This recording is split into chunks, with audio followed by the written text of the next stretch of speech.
के रहबर हो तुम, कहकशां हो, फूल हो, इत्र हो, अंबर हो तुम। आओ महफिल में खिताबत का चरागे ज़ो लिए, आओ महफिल में खिताबत का चरागे ज़ो लिए, बाइसे फख्रे चमन हो, शमे रोशन तर हो तुम। हजरत वाला तशरीफ लाए।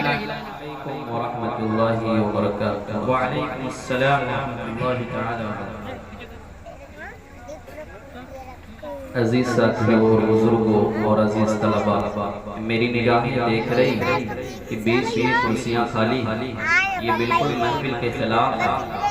आपसे अदमन ताज़ीमन गुजारिश है कि जो बीच में कुर्सियाँ खाली हैं इसको पुर कर ले, ताकि पता चले कि हाँ ये नबी करीम सल्लल्लाहु अलैहि वसल्लम की मोहब्बत में बैठ करके महफिल सजाए हुए हैं। आप लोग पढ़े लिखे हैं माशाल्लाह, तरबियत याफ्ता, हाफिज़ कुरान, आमिल कुरान, आलिम दीन है, तो महफिल का जो तकाज़ा होता है वो समझ रहे होंगे। लिहाजा ये तालिब इल्म आपसे गुजारिश कर रहा है, अजीज़ों अल्लाह के वास्ते तशरीफ़ ले आएँ, आगे तशरीफ़ ले आएँ। ये महफिल महबूबे खल्लाक़े दो आलम है। शायर कहता है ये महफिल महबूबे खल्लाक़े दो आलम है, यहाँ करीने से बैठो यहाँ ईमान समझता है। अजीज़ों ये बड़ी अच्छी मजलिस है, नूरानी मजलिस है। नहमदुहु व नस्तईनुहु व नस्तगफिरुहु व नु'मिनु बिही व नतवक्कलु अलैहि व नऊज़ु बिल्लाहि मिन शुरूरि अनफुसिना व मिन सय्यिआति अअमालिना। मन यहदिहिल्लाहु फला मुदिल्ल लहु व मन युद्लिल्हु फला हादिय लहु। व नशहदु अन ला इलाहा इल्लल्लाहु वहदहु ला शरीक लहु व नशहदु अन्न सय्यिदना व मौलाना मुहम्मदन अब्दुहु व रसूलुहु सल्लल्लाहु तआला अलैहि व अला आलिहि व अस्हाबिहि अजमईन। अम्मा बअद फअऊज़ु बिल्लाहि मिनश शैतानिर रजीम। बिस्मिल्लाहिर रहमानिर रहीम। वमा आताकुमुर रसूलु फखुज़ूहु वमा नहाकुम अन्हु फंतहू। वक़ाल तआला फी मक़ामिन आखर कुल हल यस्तविल्लज़ीना यअलमून वल्लज़ीना ला यअलमून इन्नमा यतज़क्करु उलुल अलबाब। वक़ाल तआला फी मक़ामिन आखर वमा क़दरुल्लाह हक़्क़ क़द्रिही। वक़ाल तआला फी मक़ामिन आखर इन्नमा यख़शल्लाह मिन इबादिहिल उलमा। वक़ाल अन्नबिय्यु सल्लल्लाहु तआला अलैहि वसल्लम ला युमिनु अहदुकुम हत्ता अकूना अहब्बा इलैहि मिन वालिदिही व वलदिही वन्नासि अजमईन। वक़ाल अन्नबिय्यु सल्लल्लाहु तआला अलैहि वसल्लम फी मक़ामिन आखर कुल्लु उम्मती यदखुलूनल जन्नता इल्ला मन अबा। क़ील व मन याबा या रसूलल्लाह। क़ाल रसूलुल्लाह सल्लल्लाहु तआला अलैहि वसल्लम मन अताअनी दखलल जन्नह व मन असानी फक़द अबा। औ कमा क़ाल अलैहि सलातु वस्सलाम। इज्जत व एहतराम के मुस्तहिक़ उलमाए किराम, मोहब्बतों के मुस्तहिक़ बुजुर्गों, नौजवानों, दोस्तों और पसे पर्दा में बैठी हुई मेरी माएँ और बहनें, गुफ्तगू करने से पहले कुछ अशार हैं, उन्हें आपकी खिदमत में पेश कर रहा हूँ, मुलाज़ा फरमाएं। मैंने माना मेरी आवाज़ नहीं जाएगी, मैंने माना मेरी आवाज़ नहीं जाएगी। दरो दीवार से टकरा के पलट आएगी, दरो दीवार से टकरा के पलट आएगी। अब भी मौका है, करो इन अंधेरों का इलाज। अब भी मौका है, करो इन अंधेरों का इलाज। वरना ये नस्ल उजालों को तरस जाएगी, वरना ये नस्ल उजालों को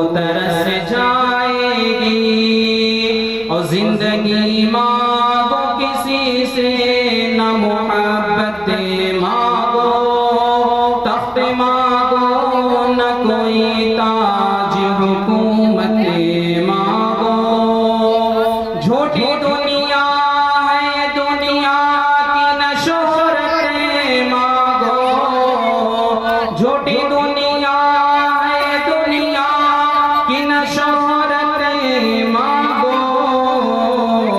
सिर्फ अल्लाह से तुम इल्म की दौलत मांगो, सिर्फ अल्लाह से तुम इल्म की दौलत मांगो। इल्म इंसान को इंसान बना देता है, इल्म बेमाया को सुल्तान बना देता है, और इल्म सीखोगे तो तकदीर संवर जाएगी, इल्म सीखोगे तो तकदीर संवर जाएगी, जिंदगी वरना अंधेरों में गुजर जाएगी, जिंदगी वरना अंधेरों में गुजर जाएगी। मेरे अजीज दोस्तों, तवज्जो से सुने और ध्यान लगाकर सुने। मेरे अजीजों, इस दुनिया के अंदर एक जहन है, मेरा और आपका एक तस्वुर है। तस्वुर और जहन क्या है? मेरा और आपका जहन ये है कि दुनिया के अंदर अगर किसी को कोई मकाम मिल जाए, दुनिया के अंदर अगर किसी को शोहरत मिल जाए, दुनिया के अंदर अगर किसी को कोई ओहदा मिल जाए, तो वो ये समझता है कि मैं कामयाब हो गया, वो ये समझता है कि हमारी जिंदगी आसान हो गई, वो ये समझता है कि हमारी मुश्किलात दूर हो गई। अगर किसी को किसी तरीके से अल्लाह रब्बुल इज्जत ने किसी को नरीने औलाद पैदा फरमा दिए, एक बेटे, दो बेटे, तीन बेटे पैदा फरमा दिए, तो इंसान ये समझता है कि मेरी जिंदगी का मकसद पूरा हो गया और मैं कामयाब हो गया। और यही पर बस नहीं, उसका तस्वुर ये होता है, उसका ये जहन होता है कि अगर कल को मैं बूढ़ा हो जाऊंगा, मैं लागर हो जाऊंगा, मैं मजबूर हो जाऊंगा, तो ये जो मेरे बेटे हैं मुझे आड़े वक्त से निकाल कर बाहर लाएंगे, मुझे खुशहाली में लाएंगे,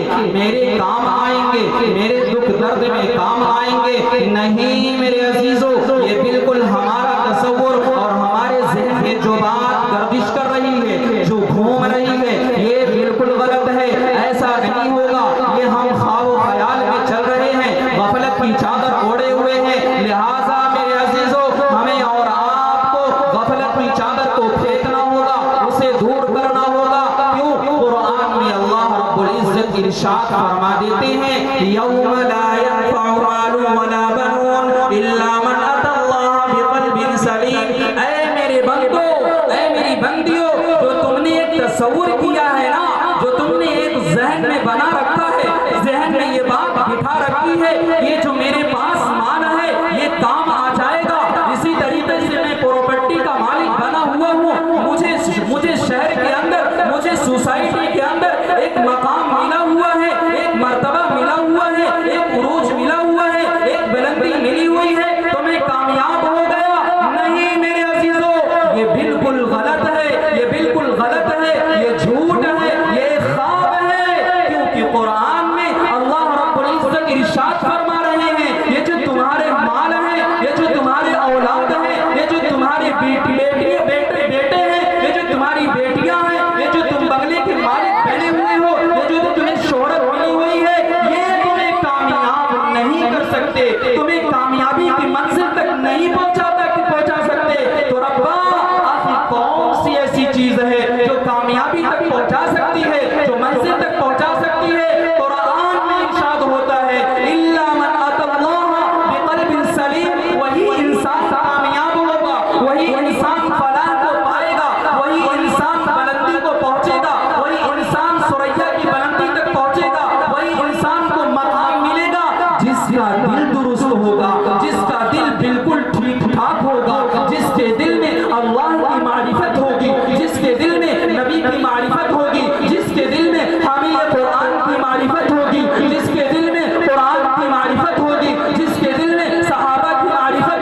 किसी बशर के अंदर, किसी आदमी के अंदर अल्लाह रब्बुल इज्जत ने सीने के अंदर दो दिल पैदा नहीं फरमाए, दो दिल पैदा नहीं किया कि एक दिल में गाँव वालों की मोहब्बत हो, एक दिल में माँ बाप की मोहब्बत हो, एक दिल में बहन भाइयों की मोहब्बत हो, एक दिल में प्यार पड़ोसियों की मोहब्बत हो, एक दिल में रिश्तेदारों की मोहब्बत हो, और एक दिल में अल्लाह की मोहब्बत हो, नबी की मोहब्बत हो, सहाबा की मोहब्बत हो, कुरान की मोहब्बत हो।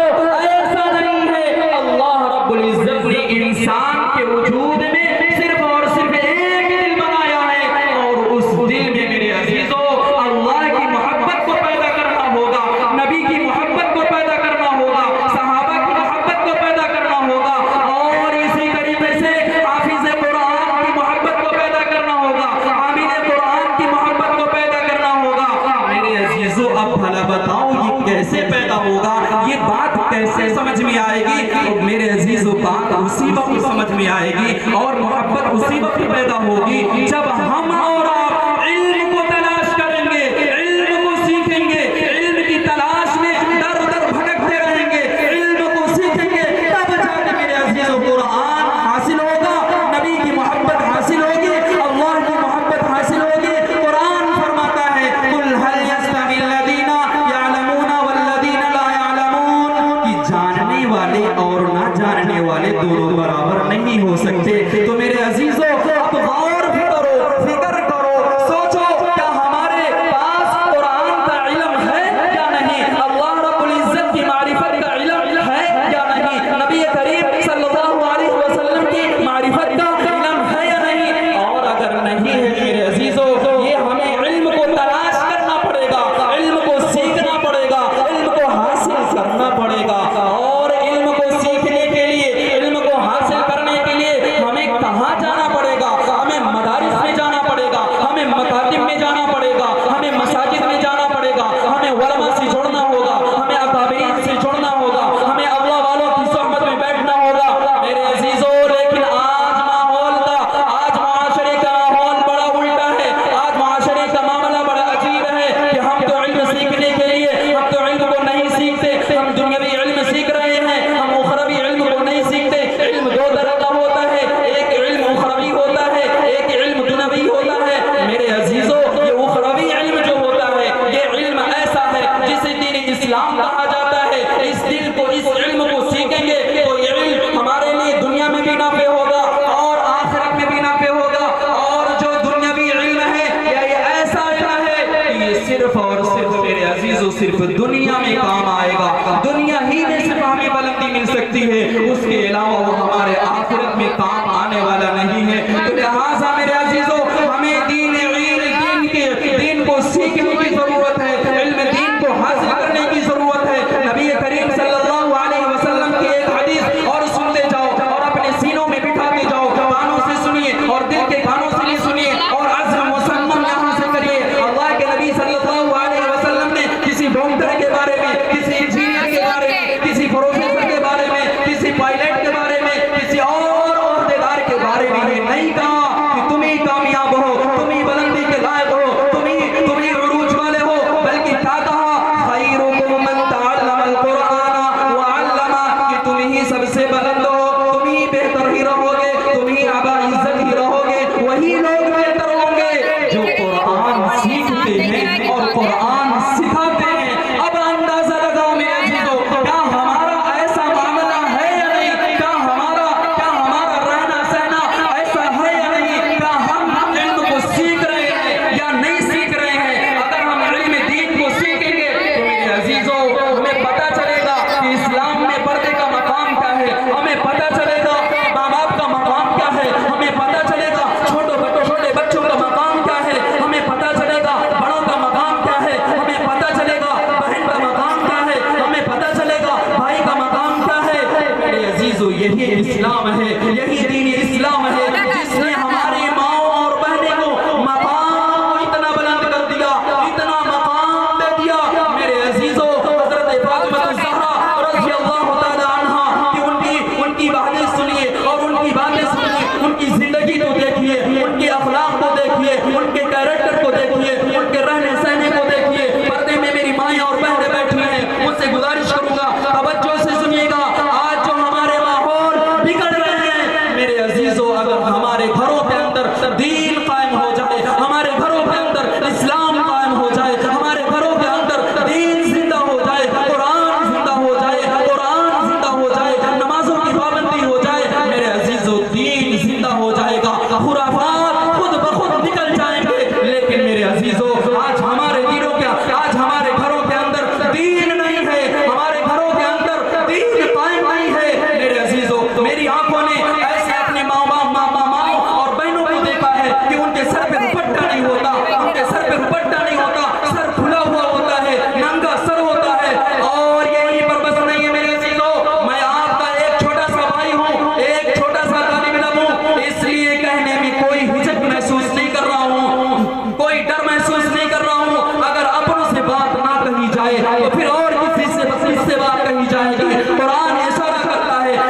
को दीन की बात बताएं, अपने घर वालों को नमाज का तरीका सिखाएं, अपने घर वालों को रोजा बताएं, अपने घर वालों को हज बताएं, अपने घर वालों को सदका बताएं, अपने घर वालों को नवाफिल पढ़ने का बताएं, अपने घर को जिक्र अस्कार करने को बताएं। नबी सल्लल्लाहु अलैहि वसल्लम जैसे मुकद्दस ज़ात को मुखातब करके कहा जा रहा है, तो मेरे अजीजों याद ना सरदार मिलत की जिम्मेदारी बनती है और बड़ी जिम्मेदारी के साथ ये बात कहता हूँ कि मेरी माएं और बहनें अगर उनके दिलों के अंदर उनकी जिंदगी के अंदर इस्लाम जिंदा हो गया या पर्दे का एहतमाम हो गया, तो मेरे अजीजों आज मुआशरा खुद ब खुद दुरुस्त हो सकता है। हजरत फातिमा ज़हरा रज़ी अल्लाह ताला अन्हा की जिंदगी देखो, हम तो किताबें पढ़ते नहीं, हम तो तारीख का मुताला नहीं करते, लेकिन मेरे अजीजों आज सुना कर जाऊंगा, तवज्जो से सुनिए। हजरत फातिमा ज़हरा रज़ी अल्लाह ताला अन्हा ये कौन है? नबी की शहजादी है। ये कौन है? नबी की लफ्ती जिगर है। ये कौन है? हसन हुसैन की माँ है। ये कौन है? हजरत अली रज़ी अल्लाह ताला अन्हा रज़ी अल्लाह ताला अन्हा की बीवी है। ये कौन है? जन्नत में औरतों की शहजादी, जन्नत में औरतों की सरदार है। नबी करीम सल्लल्लाहु अलैहि वसल्लम की लफ्त जिगर है। उनकी जिंदगी देखो, उनकी जिंदगी में मेरे अजीजों किताब में बात मिलती है, कभी भी आसमान ने कभी भी कोई भी शने हजरत फातिमा ज़हरा के सर से रुपट्टा उतर गया हो और कोई बात किसी ने देख लिया हो, तारीख में कहीं ये बात नहीं मिलती। मेरे अजीजों यहीं पर बस नहीं होता, बल्कि हजरत फातिमा ज़हरा रज़ी अल्लाह ताला अन्हा का इंतकाल हो रहा है। बड़ा अजीब वाक़या है, आप इंतकाल फरमा जाती हैं और अपने खादिमा इंतकाल होने से पहले अपनी खादिमा को बुलाती हैं और कहती हैं कि ऐ फातिमा, हजरत अली जब आ जाए ना तो उनसे ये कहना कि मेरा जनाजा रात को उठाना, मेरा जनाजा रात को लेकर जाना कब्रिस्तान। तो हजरत फातिमा ज़हरा रज़ी अल्लाह ताला अन्हा की ये तमाम बातें उनकी खादिमा हजरत अली रज़ी अल्लाह ताला अन्हु को बताती हैं और कहती हैं कि ऐ शेर खुदा, ऐ दामाद रसूल सल्लल्लाहु अलैहि वसल्लम, हजरत फातिमा ज़हरा ने जाते वक्त ये कहा था, ये मैसेज दिया था, ये पैगाम दिया था, मेरी माएं और बहनें जरूर सुने, तवज्जो से सुने। वो फातिमा कहती हैं कि फातिमा ज़हरा ने कहा था कि मेरा जनाजा रात को उठना चाहिए, रात को मेरा जनाजा लेकर जाना। हजरत अली रज़ी अल्लाह ताला अन्हु ने कहा, अरे ऐसी बात क्यों कहती हैं, मैं तो बहुत एक बड़ा जम्मा एक जमघट तैयार करूंगा, मैं ऐलान करूंगा, बड़ी शान शौकत के साथ लेकर जाऊंगा। लेकिन मेरे अजीजों वहीं पर फातिमा कहती हैं, हजरत अली जरा आगे भी बात सुनिए। तो हजरत अली रज़ी अल्लाह ताला अन्हु कहते हैं जरूर बतलाएं। तो वो खादिमा कहती हैं कि जाते जाते फातिमा ज़हरा ने ये कहा था कि पूरी जिंदगी में मेरे वजूद को किसी भी शख्स ने, किसी भी मर्द ने नहीं देखा है, तो लिहाजा मेरी एक तमन्ना है, मेरी एक आरज़ू है, ऐ फातिमा तुम कह देना मेरे शौहर से कि मेरा रात को जनाजा उठे, ताकि किसी को ये ना पता चले कि नबी की बेटी लंबी है या नाटी है, नबी की बेटी पतली है या मोटी है, ताकि किसी को ये भी तसव्वुर ना हो सके। अब जरा बताओ मेरी माओ और बहनों, कितना एहतमाम था पर्दे का, कितना एहतमाम था इस्लाम का, कितना एहतमाम था पर्दे का। लेकिन मेरे अजीजों आज हमारे मुआशरे के अंदर पर्दे का कोई नामो निशान नहीं। चौराहों पे चले जाओ, होटलों पे चले जाओ, जहां देखो वहां मेरी माएं और बहनें नजर आती हैं। मेरे अजीजों इन्हीं आप ही के लोगों की वजह से दीन हम तक पहुंचा है। बड़ी जिम्मेदारी के साथ कहता हूं, हजरत अस्मा रज़ी अल्लाह ताला अन्हा जब गार में नबी करीम सल्लल्लाहु अलैहि वसल्लम आराम फरमा रहे थे, उलमा ने लिखा है कि अगर बुजैल ने जब पूछा था और अगर हजरत अस्मा बता देती तो वहीं पर ईमान का खात्मा हो जाता। लिहाजा मेरी माएं और बहनें अब